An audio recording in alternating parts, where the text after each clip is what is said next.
नमस्कार साथियों, सुमंगल ज्योतिष में आपका बहुत बहुत स्वागत है। सुमंगल ज्योतिष के इस एपिसोड में मैं आपको शिव महापुराण के विद्वेश्वर संहिता का पाठ सुनाऊंगा और इसमें पहला अध्याय जो है वो है पाप नाशक साधनों के विषय में प्रश्न। तो जो आदि से लेकर अंत में है, जो नित्य मंगलमय हैं, जो आत्मा के स्वरूप को प्रकाशित करने वाले हैं, जिनके 5 मुख हैं और जो खेल खेल में जगत की रचना, पालन और संहार तथा अनुग्रह एवं तिरोभाव रूप 5 प्रबल कर्म करते हैं, उन सर्वश्रेष्ठ अजर अमर उमापति भगवान शंकर का मन ही मन चिंतन करता हूँ मैं। और व्यास जी कहते हैं कि धर्म का महान क्षेत्र जहाँ गंगा यमुना का संगम है, उस पुण्यमय प्रयाग जो ब्रह्मलोक का मार्ग है, वहाँ एक बार महातेजस्वी महाभाग महात्मा मुनियों ने विशाल यज्ञ का आयोजन किया। उस ज्ञान यज्ञ का समाचार सुनकर पौराणिक शिरोमणि व्यास जी के शिष्य सूत जी वहाँ मुनियों के दर्शन के लिए आए। सूत जी का सभी मुनियों ने विधिवत स्वागत व सत्कार किया था। उनकी स्तुति करते हुए हाथ जोड़कर उनसे कहा, हे सर्वज्ञ विद्वान रोम हर्षण जी, आप बड़े भाग्यशाली हैं। आपने स्वयं व्यास जी के मुख से पुराण विद्या प्राप्त की है। आप आश्चर्य स्वरूप कथाओं का भंडार हैं। आप भूत भविष्य और वर्तमान के ज्ञाता हैं। हमारा सौभाग्य कि आपके दर्शन हुए। आपका यहाँ आना निरर्थक नहीं हो सकता प्रभु, आप कल्याणकारी हैं। उत्तम बुद्धि वाले सूत जी, यदि आपका अनुग्रह हो तो गोपनीय होने पर भी आप शुभाशुभ तत्व का वर्णन करें, जिससे हमारी तृप्ति नहीं होती और उसे सुनने की हमारी इच्छा ऐसी ही रहती है। कृपा कर उस विषय का वर्णन करें। घोर कलयुग आने पर मनुष्य पुण्य कर्म से दूर होकर दुराचार में फंस जाएंगे, दूसरों की बुराई करेंगे, पराई स्त्रियों के प्रति आसक्त होंगे, हिंसा करेंगे, मूर्ख नास्तिक और पशु बुद्धि के हो जाएंगे। सूत जी, कलयुग में वेद प्रतिपादित वर्ण आश्रम व्यवस्था नष्ट हो जाएगी। प्रत्येक वर्ण और आश्रम में रहने वाले अपने अपने धर्मों के आचरण का परित्याग कर विपरीत आचरण करने में सुख प्राप्त करेंगे। इस सामाजिक वर्ण संकरता से लोगों का पतन हो जाएगा, परिवार टूट जाएंगे, समाज बिखर जाएगा, प्राकृतिक आपदाओं से जगह जगह लोगों की मृत्यु होगी, धन का क्षय हो जाएगा, स्वार्थ और लोभ की प्रवृत्ति बढ़ जाएगी, ब्राह्मण लोभी हो जाएंगे और वेद बेचकर धन प्राप्त करेंगे, मद से मोहित होकर दूसरों को ठगेंगे, पूजा पाठ नहीं करेंगे और ब्रह्म ज्ञान से शून्य हो जाएंगे। क्षत्रिय अपने धर्म को त्याग कर कुसंगी, पापी और व्यभिचारी हो जाएंगे। शौर्य से रहित हो वे शूद्रों जैसा व्यवहार करेंगे और काम के अधीन हो जाएंगे। वैश्या धर्म से विमुख हो संस्कार भ्रष्ट होकर कुमार्गी, धनोपार्जन परायण होकर नाप तौल में ध्यान लगाएंगे। शूद्र अपना धर्म कर्म छोड़ अच्छी वेशभूषा से सुशोभित हो व्यर्थ घूमेंगे। वह कुटिल और ईर्ष्यालु होकर अपने धर्म के प्रतिकूल हो जाएंगे। कुकर्मी और वाद विवाद करने वाले होंगे। वह स्वयं को कुलीन मानकर सभी धर्मों और वर्णों में विवाह करेंगे। स्त्रियां सदाचार से विमुख हो जाएंगी। वे अपने पति का अपमान करेंगी और सास ससुर से लड़ेंगी। मलिन भोजन करेंगी। उनका शील स्वभाव बहुत बुरा होगा।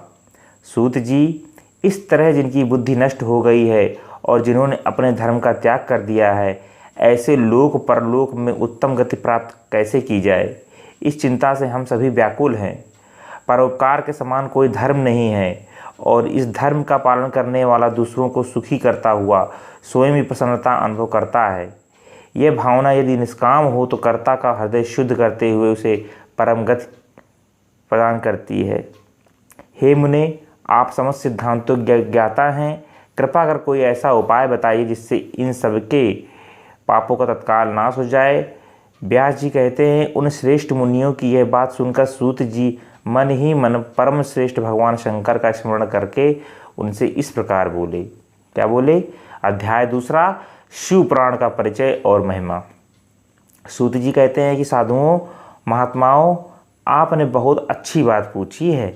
यह प्रश्न तीनों लोगों का हित करने वाला है।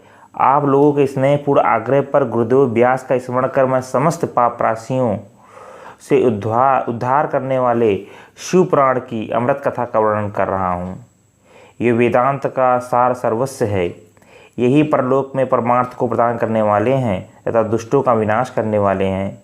इसमें भगवान शिव के उत्तम यश का वर्णन है। धर्म, अर्थ, काम और मोक्ष आदि पुरुषार्थों को देने वाले पुराण अपने प्रभाव की दृष्टि, वृद्धि तथा विस्तार को प्राप्त हो रहा है। शिव पुराण के अध्ययन से कलयुग के सभी पापों में लिप्त जीव उत्तम गति को प्राप्त होंगे। इसके उदय से ही कलयुग का उत्पात शांत हो जाएगा। शिव पुराण को वेद तुल्य माना जाएगा। इसका प्रवचन सर्वप्रथम भगवान शिव ने ही किया था। इस पुराण के 12 खंड भेद हैं। ये 12 संहिताएं इस प्रकार हैं, सूत जी बता रहे हैं।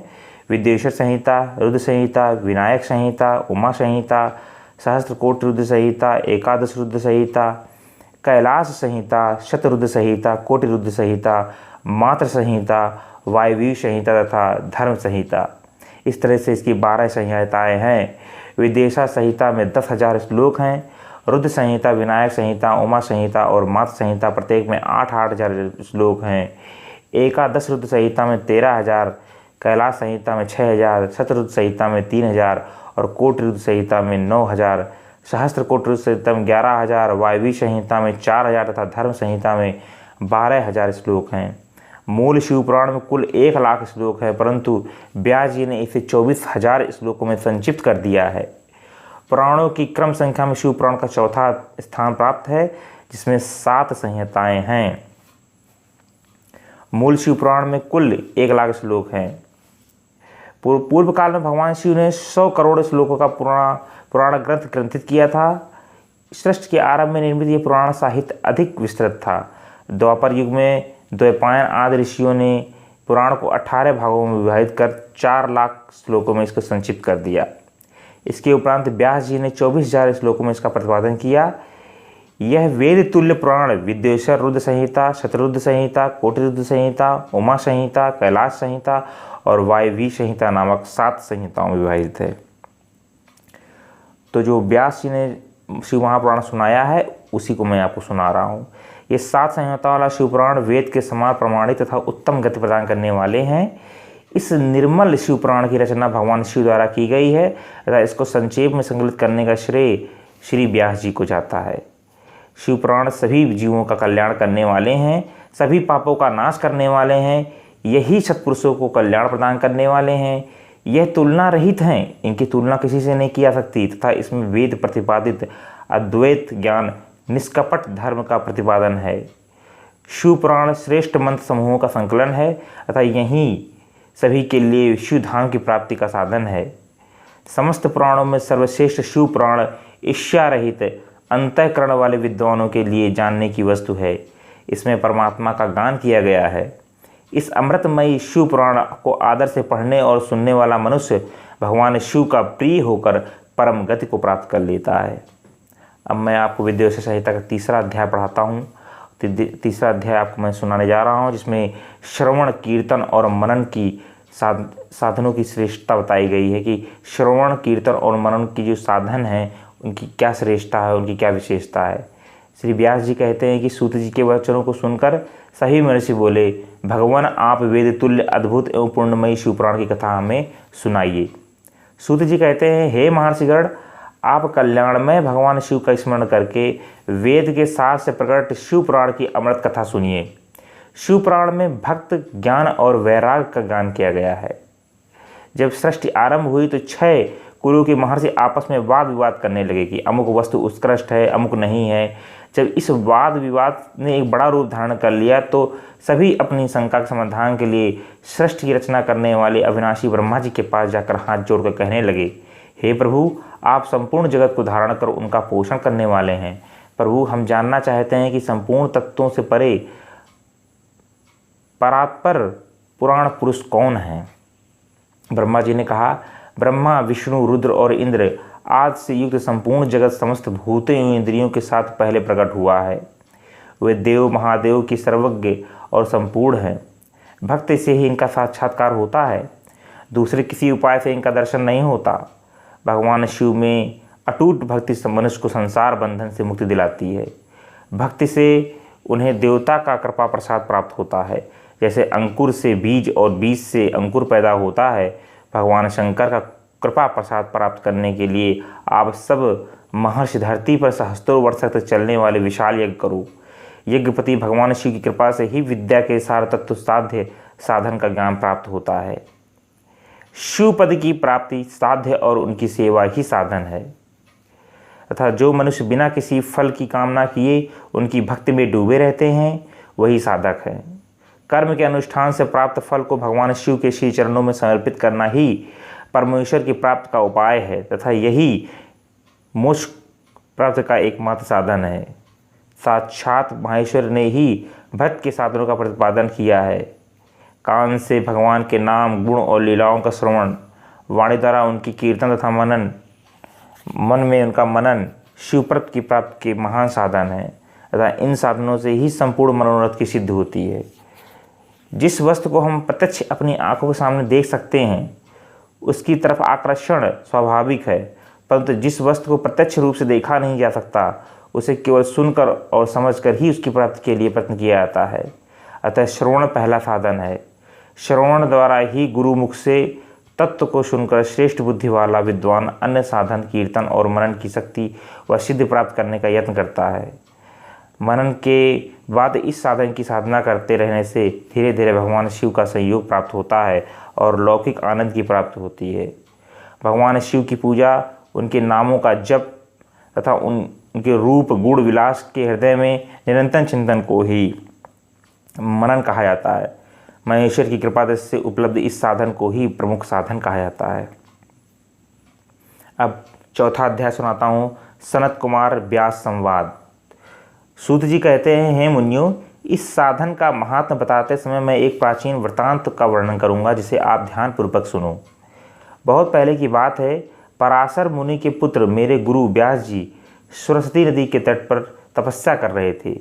एक दिन सूर्य के समान तेजस्वी विमान से यात्रा करते हुए भगवान सनत कुमार वहां जा पहुँचे। मेरे गुरु ध्यान में मग्न थे। जागने पर अपने सामने सनत कुमार जी को देखकर वे बड़े तेजी से उठे और उनके चरणों का स्पर्श कर उन्हें आज्ञा देकर योग्य आसन पर विराजमान किया। प्रसन्न होकर सनत कुमार जी गंभीर वाणी में बोले, मुनि तुम सत्य का चिंतन करो। सत्य तत्व का चिंतन ही श्रेय प्राप्ति का मार्ग है। इसी से कल्याण का मार्ग प्रशस्त होता है। यही कल्याणकारी है। जब जीवन में आ जाता है तब सब कुछ सुंदर हो जाता है। सत्य का अर्थ है सदैव रहने वाला। इस काल का कोई प्रभाव नहीं पड़ता, यह सदा एक समान रहता है।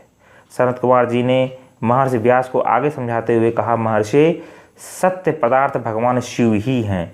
भगवान शंकर का श्रवण कीर्तन और मनन ही उन्हें प्राप्त करने के सर्वश्रेष्ठ साधन हैं।